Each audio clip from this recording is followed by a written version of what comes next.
Hello बच्चों, आप सब कैसे हो। मैं हूँ शैली शर्मा, आपकी टीचर और आपकी सबसे अच्छी दोस्त। क्या आप जानते हो आज हम कौन सी कहानी सुनेंगे? तो बच्चों, आज की कहानी का नाम है एकता में शक्ति। एक घने जंगल में एक पेड़ पर गौरैया और उसकी पत्नी रहते थे। उस पेड़ पर इतने अधिक पत्ते थे कि वे लोग सर्दी, गर्मी, बारिश सभी मौसमों में इन पत्तों की सहायता से सुरक्षित रहते थे। उनका घोंसला भी इसी पेड़ पर था।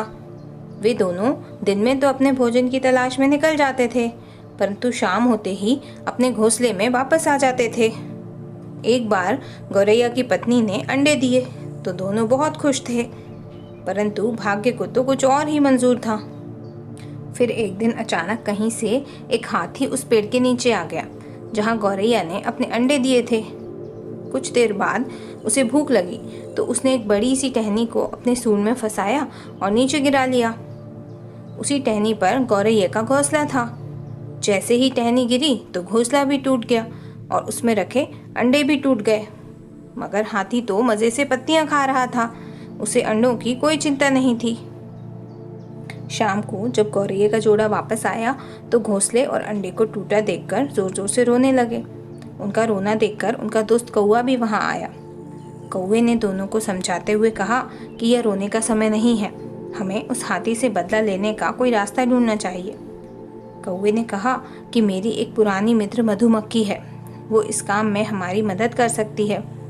मधुमक्खी की बुद्धि बहुत तेज होती है, वो हमें इस हाथी से बदला लेने का कोई ना कोई रास्ता जरूर सुझाएगी। अब वे तीनों मिलकर मधुमक्खी के पास पहुंचे और उसे अपनी सारी कहानी सुनाई। तो मधुमक्खी बोली कि अब हम सब मिलकर उस हाथी को ऐसा सबक सिखाएंगे कि वह जिंदगी भर याद रखेगा।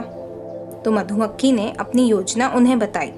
उसने कहा कि मैं हाथी के कान में अपनी सुरीली आवाज़ से वीणा बजाऊंगी, जिससे हाथी मस्त होकर झूमने लगेगा।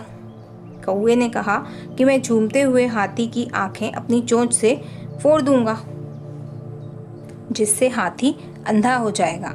फिर मधुमक्खी ने कहा कि मैं जाकर उसे समझाऊंगी कि भैया, यहाँ से कुछ दूरी पर एक ऐसा पेड़ है कि जिसके पत्तों का रस लगाने से तुम्हारी आंखें सही हो जाएंगी। ऐसा कहने पर वह मुझे अपना शुभचिंतक समझेगा और मेरे साथ चलने के लिए राजी हो जाएगा। तब मैं उसे ले जाकर एक गड्ढे में गिरा दूंगी और उसे अपने किए की सज़ा मिल जाएगी। उन सब ने मिलकर ऐसा ही किया और हाथी को उसकी गलती का सबक सिखा दिया। तो बच्चों, मोरल ऑफ द स्टोरी ये है कि एकता में बहुत शक्ति होती है, वह हमें बड़ी से बड़ी मुसीबत से बचा सकती है। तो आपको ये कहानी कैसी लगी, आप मुझे कमेंट करके ज़रूर बताना और इस कहानी के बारे में अपने फ्रेंड्स को भी ज़रूर बताना। और हाँ, वीडियो को लाइक, शेयर और चैनल को सब्सक्राइब भी ज़रूर करना। Okay, bye bye, take care.